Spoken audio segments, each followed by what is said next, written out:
Alright then. Hey guys, how's it going? It's been a while since I've gone live. Yeah, man, it's been a while, and I think I'm gonna start doing these a bit more often and get a few more people to join me on my lives so that we can just answer all the questions that are burning you in your hearts, and so we can understand and break down this thing about property, this thing about your personal finances, so that we can basically prosper, right? That's the reason why I have my YouTube channel. That's the reason why I have the Instagram that I have, just to try teach as many people, firstly, the basics about property, the basics about investing in yourself, and the basics about managing your own personal finances. After that, then it gets a bit more advanced, but the basics really are important. Without them, then your property journey is gonna be a very difficult one, right? So today's live is focused purely on answering your questions that you've submitted to me. It should be a good one, hopefully. But yeah, as I mentioned before, submit your questions as well in the comment section, and I'll try to get to those at the end. And those of you who have asked me the questions as well, I'll definitely attend to those too. All right, then let's get started. The first question, when I look at it, actually, it feels like it's from one of my friends. I'm not really sure. I'm not sure whose Instagram account that was. It says, how much to buy the hostel in Tembisa? The meat there is really tops. Yeah, no. I have absolutely no idea how much that cost. The hostel up it's in this. Yeah, those of you who know it know that the meat there really is tops. Yeah, what's up? Hey Charlton, Nhlaga, Mkize. Hey, actually share the same name. BMB, Tando, Lerato. See you guys. Feel free to drop your questions as well if you haven't submitted. Sharp. So someone's asking, I got a loan and the bank wants a 50% deposit. How can I go about securing the property? So if you need to come up with the deposits for your personal home now, not talking for an investment, honestly speaking, I think you should take a step back and maybe look towards fixing your credit score and your credit rating to try increase the amount that you're going to get from the bank, because there's not many people who are going to give you 50% deposit for your home loan for a home that you are actually going to live in, unless it's an investment. So now if it's an investment, the best way I think to get investments and investors from money from investors, is firstly to attend property seminars and property webinars. If you attend those, you meet like-minded people. Those like-minded people, some of them have opportunities and some of them have money. The ones with the opportunities, you are the one now who should be coming with the opportunity, trying to find the people who have money but don't have time. Remember, if you can't not have anything, right? Remember that you can't not have anything. You have to have something to offer. So if you have the opportunity, if you have the business, the property opportunity of a lifetime, share that with as many people as possible. Share it on your social media platforms. Attend property seminars, and other like-minded people will find value in it if there is value to be found in it. And then they'll be more than willing to get into an agreement with you, a joint venture agreement of some sort of loan agreement where they can give you the money and then both of you can reap returns from it. Right. Second question was, I want to buy my first property, but I'm not sure what to buy for an investment. So this is going to be my personal opinion. I believe that anything from 2 bedrooms up would be a decent investment, right? I don't believe in buying 1-bedroom apartments or anything like that. Anything from 2 bedrooms up is what you should be looking at. And then also not looking at the higher end of the market. So if you're looking to buy your first property for investment purposes, I wouldn't necessarily start looking at properties at 1.5 million, 2 million, 3 million. I think rather break it down and buy smaller units where people need to live. At the end of the day, what you're trying to do by buying property is to rent it out, right? Unless you're flipping property, then that's a different conversation. But if your aim is to rent the property out, then you need to find where's the median of South Africans' income. and I believe you need to buy properties within that median range so that you can rent it out to those people, so you can always have people who are willing and ready to rent. If you start buying properties that are in the millions, your 2 millions, then there's a limited number of people who can afford a rental that will make sense to you, and chances are you'll probably be making losses off the bat, right? So that's my opinion. So I see there's a question here.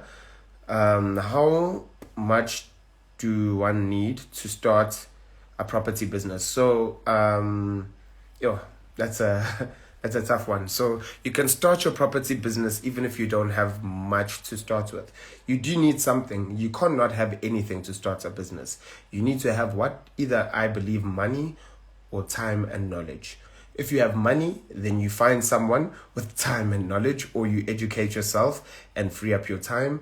But if you don't have money, then you need to have the knowledge and you need to have the time. Because if you have the knowledge, you'll be able to find the opportunities, and if you have the time, you'll be able to find the opportunities and find the potential investors.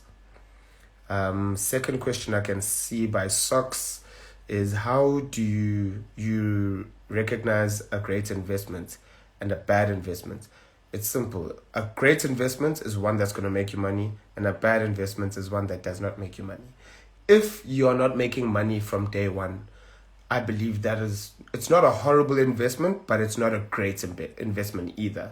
It might be just okay, somewhere in between. So try find the balance. If you're making money, it's a good investment. It's a bad investment if you're not making money. I think it's as simple as that.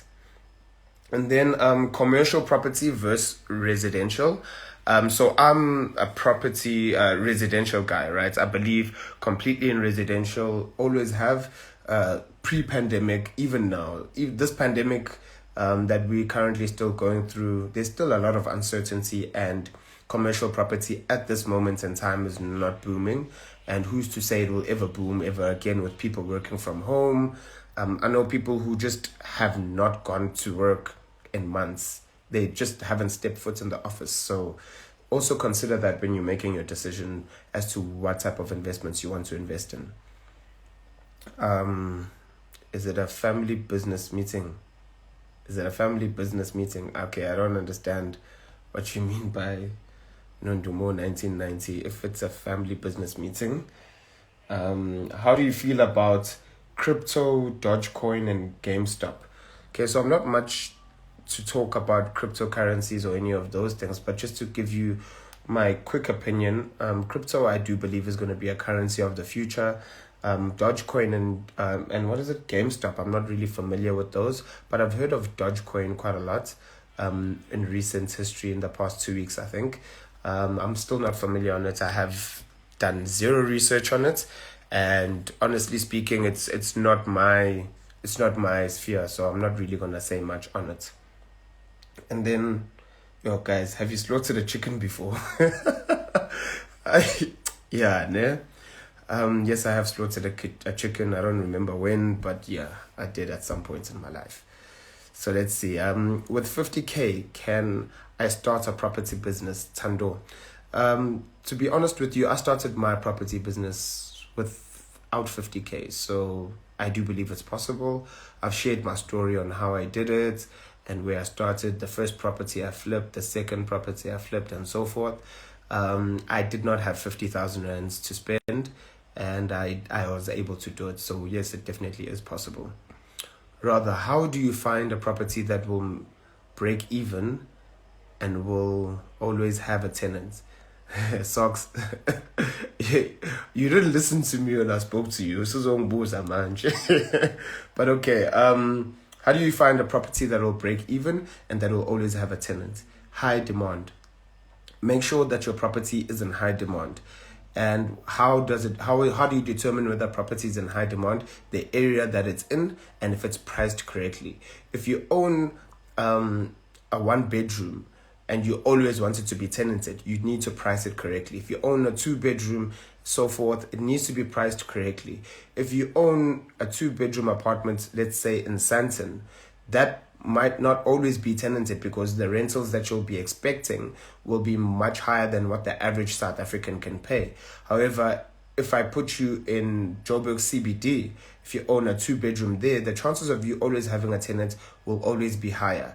But then also remember the risk of the tenant will be different from the tenant in Sandton as well. Because someone who can afford a rental of, let's say, 15 grand a month is someone whose income is a bit more stable than someone who's paying 3,000 rands a month.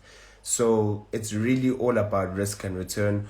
What are you willing, are you willing to have your property vacant at a potential higher capital appreciation? And if the answer is yes, then investing in a suburb or in your fancy suburbs is probably the way to go. If not, then and you're looking for cash flow, then you're gonna want to invest in an area where there's always gonna be a demand, which is gonna be lower rentals. That's just my opinion. And then how does one create a better credit score if it's already bad? So first thing you need to do is communicate with all your lenders, communicate with all of them to come up with a payment plan that's going to be suitable for you. Secondly, make sure you pay the lenders. Don't miss payments. If you have trouble, make sure you communicate again, lower your payments and make sure you pay. You might take longer to pay, but you need to make sure you are consistent with paying all your debts. And then whatever money you have left over, pay a bit extra into that loan as well. I do have a video actually on my YouTube channel that says how to pay off your debt really, really fast. I go into much more detail as to how you can pay off your debts quickly and increase your credit score. So do check that out as well. Next question was, how can I buy a property when I don't have sufficient money or experience in negotiating? So kind of like what I said before, you can't have nothing. You can't want to invest in property and say you don't have the knowledge, you don't have the money, you don't have experience in negotiating. You have to have something. So the money is something that you can get over time, but the knowledge and the experience is something you can get by shadowing people. It's something you can get from mentors, from watching videos on YouTube, and even lives like the one that I'm having right now. Education nowadays, a lot of it is free and it is available. You just need to be able to find it, right? So how do you invest in property if you don't have a lot of money? Find people with money. How do you invest? How do you negotiate if you've never ever negotiated before? You start by negotiating your first deal and then you learn over time. And that's where I guess it comes in handy to have a mentor who is experienced in the property game, who will be able to assist you in negotiating your property deals. It won't be perfect, but it's better than doing it alone. There's things called Coinbase. What is it about? I'm not sure what Coinbase is. I've never heard of it. I cannot answer that. And then how to invest in property with little to no money. Yeah, so I think I've kind of answered this question by now. How to invest in property with little to no money. I've kind of answered it. I even have a video on my YouTube channel as well that speaks to how to invest in property with little to no money. But basically what you can do is there's something called a lease option that you can enter into. This is where if you don't have a lot of money, you rent out. It's like a rent to buy. Think about it like that. If you rent to buy a house as an investment, but you're not going to be living in it, and you're going to have tenants that are going to live in it. So let's assume it's a 3-bedroom house. It's a 3-bedroom house that you're going to rent from the owner for, let's say, 7,000 rands. Then you find 3 different tenants to live in each bedroom and charge them 3,000 rands. So you'll be making 9,000 rands a month, and your rental that you're paying to your landlord is 7,000 rands a month. But you've signed to say in 5 years' time you're gonna buy the place. So in the next 5 years you have time to raise money for the place and so there's many different ways in which you can enter into property without actually having the money, because you don't own the house, you just have control over the house, and control is more important than ownership. Remember that. Let's just see if there's any other questions lingering around here so that I don't pass them. Okay. I have an internship for 12 months. How can I get started? So a bank is probably not going to loan you money if you don't have permanent employment, right? So you need to again be strategic. Be strategic about how you be strategic about how you're gonna how you're gonna get started in the property game. So I'd say save as much money as you can, since you are earning an income, and then while with that money, use that money to travel around, talk to real estate agents, go to seminars, and communicate with people who are in the investment game, so you can learn how to invest without having a lot of money. Use the little money that you have to learn how to do it without having any money at all. Because at the end of the day, no one can take away the knowledge that you acquire from the different experts that you'll meet along the way, right? So that's honestly the best way. There's not many ways to start getting invested without money besides having the knowledge and having the network. The network being the real estate agents, knowing lawyers, knowing conveyancers specifically, knowing other real estate agents as well, and bond originators who can give you deals like literally on a silver platter, where a real estate agent comes across a bargain, comes to you because you have the connect with the guy with the money, and then you broker the deal together, you share in commission and referrals.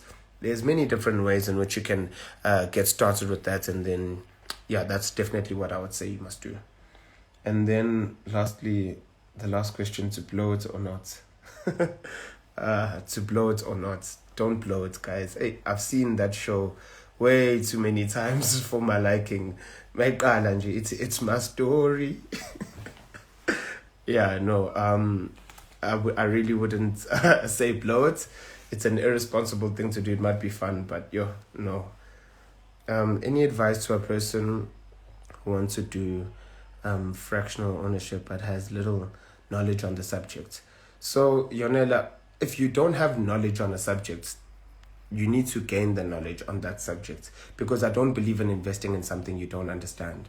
Which is why I said to you guys earlier, I don't know what Dogecoin is and all these things are. I don't understand them, so I can never even comment and speak on them.